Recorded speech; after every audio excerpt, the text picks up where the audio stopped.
Bienvenue dans cette nouvelle vidéo de Revit électrique orienté BIM. Aujourd'hui, nous allons voir ce qu'on appelle la nomenclature des tableaux, ou bien ce communément appelé bilan de puissance, de l'ensemble des circuits qui sont connectés à d'autres tableaux.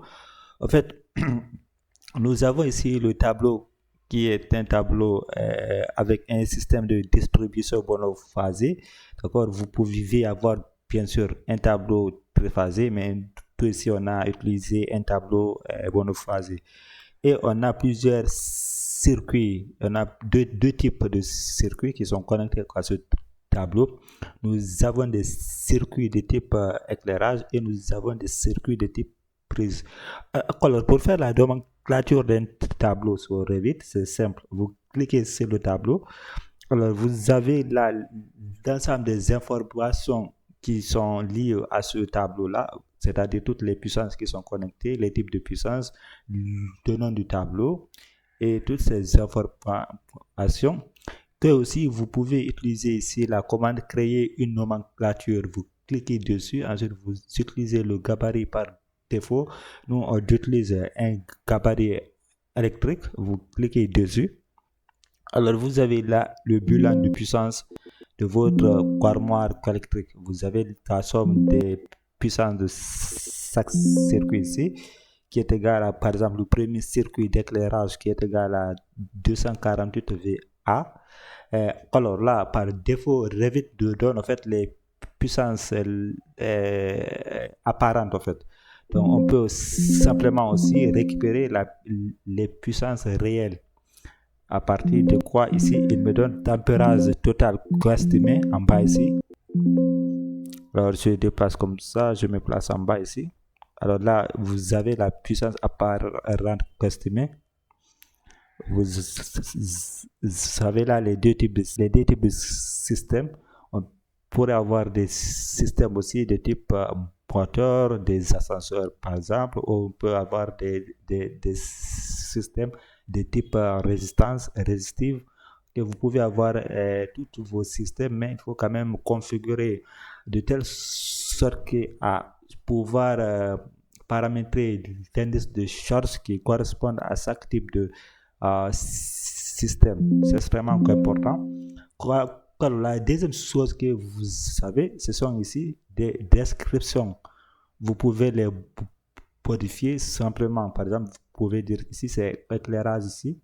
Éclairage, c'est pas moi, bureau numéro 4. C'est un exemple. Et vous avez ici le déclenchement, en fait. C'est le calibre de la protection. Vous avez 10 ampères pour l'éclairage et pour la prise, c'est 16 ampères. C'est un texte. Vous pouvez le remplir simplement. Car ça c'est déclenchement, en fait, des calibres ici ne rentrent pas en fait dans le calcul des totaux ici, d'accord? Ce sont des paramètres intégrés de type texte. Alors la deuxième des choses qu'on va faire, on va essayer de récupérer les puissances réelles en watts. Alors pour faire ça, rien de simple. C'est simplement utiliser en fait une nomenclature ici des circuits, comme on a déjà vu à faire ça sur les circuits de données. On peut utiliser le même process. On sélectionne la catégorie circuit électrique, on crée un nouveau composant. Ici, on sélectionne en fait les paramètres qu'on veut.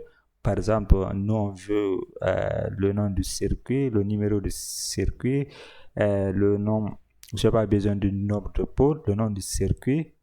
J'ai aussi besoin du panneau auquel le circuit il est connecté. Ensuite, j'ai besoin de la puissance réelle en watts. Si vous êtes en système triphasé, vous pouvez bien sûr avoir besoin des puissances apparentes par phase pour comparer est-ce que le système il est bien équilibré. D'accord? Alors, d'où ici, on a besoin que de ça. En fait, alors, vous pouvez avoir, on a sorti la nomenclature des circuits. On va essayer de filtrer pour ne rester que les systèmes de courant fort. Alors, je vais trier par panneau. Ensuite, je vais filtrer le nom de panneau égal à TD 100, le système TD 100. Alors, vous avez ici la description, le nom de chaque circuit. Vous avez le panneau et vous avez ici les puissances réelles. Les puissances réelles en watts, de chaque circuit, des circuits de prise et les circuits d'éclairage. Deuxième chose qu'on va essayer de faire, c'est en fait d'intégrer des nouveaux circuits, c'est-à-dire on va créer, on va ajouter bien sûr sur les circuits d'éclairage ici des nouvelles familles qui ne sont pas des familles et systèmes, parce que dans la vie de tous les jours, rarement on utilise les familles systèmes. On a des familles que vous avez sûrement des familles dans votre bureau que vous utilisez pour vos projets. On va faire un exemple et on pourrait bien sûr rencontrer certaines difficultés qu'on va essayer de résoudre ensemble. Alors, je vais d'abord aller chercher ma famille. Alors, je vais chercher la famille. Alors, la famille, c'est cette famille. Par exemple, j'ouvre la famille. Alors, comme c'est une famille qui a été faite sur Revit 2021, je vais la mettre à niveau sur cette nouvelle version de Revit 2026. Je vais essayer de récupérer la famille que j'ai chargée. Alors, je vais sélectionner. Je vais glisser et déposer tout simplement. Alors, la famille, par défaut, elle va se placer au niveau de mon plan de référence ici qu'on a spécifié. Alors, je sélectionne ici. Par exemple, je place un ici, un ici, un ici, un ici et un ici. Ensuite, je fais pareil pour ça. Alors, ce sont des familles de spots étanches. Je les ai mis au niveau des toilettes. Alors, la deuxième chose que je vais faire, je vais créer des circuits. Alors, je sélectionne comme on a appris à le faire. Je sélectionne tout. Ensuite, je crée mes circuits. Alors, je vais taguer mes circuits. Alors, le circuit qui n'a pas de nom, pourquoi? Parce que tout simplement, je n'ai pas sélectionné le panneau. J'ai créé le circuit, mais il n'a pas de panneau. Je déroule ici, je crée un panneau. Alors, je crée le panneau. Alors là, j'ai tous mes luminaires ici. Je vais faire pareil pour ce circuit-là. Je vais sélectionner tout. Ensuite, sélectionner la puissance. Alors, je vais taguer un ou deux luminaires. Alors là, vous avez sûrement remarqué le problème qu'on a eu déjà sur l'annotation. En fait, c'est pas la même configuration avec les systèmes d'éclairage que j'ai ici. ZTD100 que CD. J'ai ici TD100 et 2. Donc, il y a un problème. On va essayer de résoudre ce problème-là et essayer d'abord. Alors, comme j'ai créé ces circuits, quand je retrouve au niveau de mon tableau, ces circuits sont bel et bien au niveau de mon tableau. Il y a le circuit D ici. Et vous avez le premier circuit par là, en fait. Vous avez le premier circuit ici qu'on a intégré, que le bilan de puissance est automatiquement mis à jour. Alors, concernant aussi la nomenclature des circuits, il est aussi intégré. Les circuits qu'on a créés tout à l'heure sont intégrés directement dans la nomenclature des circuits et on retrouve aussi leur puissance. Alors, la deuxième chose que je vais faire, je vais essayer de résoudre le problème pour que ces circuits qui sont intégrés ont les mêmes types de données que mes circuits de base, en fait. Alors, pour faire ça, c'est simple. Vous allez au niveau de modifier la famille. On va modifier la famille. Alors, quand vous rentrez dans la famille de luminaire, vous vous intéressez spécifiquement au niveau du connecteur électrique. Toutes les informations des données relatives à la connectivité électrique se trouvent au niveau du connecteur électrique. Encore une fois, je le sélectionne. Ensuite, j'ai la puissance, elle est équilibrée. Le nombre de pôles, c'est correct. Comme je suis à une seule pôle, c'est correct. Alors là, il y a un problème au niveau de l'indice de charge. Alors, l'indice de charge, c'est un paramètre qui est intégré dans la connectivité, dans le connecteur électrique. Donc, je ne pourrais pas le personnaliser depuis le projet. Qu'est-ce que je fais pour ça? Alors, je vais l'associer comme paramètre. Je vais créer un nouveau paramètre en fait. Alors, je vais appeler ce paramètre indice de charge. Indice de charge. Je vais mettre tous mes paramètres que j'avais créés en majuscule pour faire la différence un peu entre les familles, entre les paramètres qui sont intégrés dans la famille, que les paramètres que moi je vais créer dans la famille. Ok, je vais dire ok.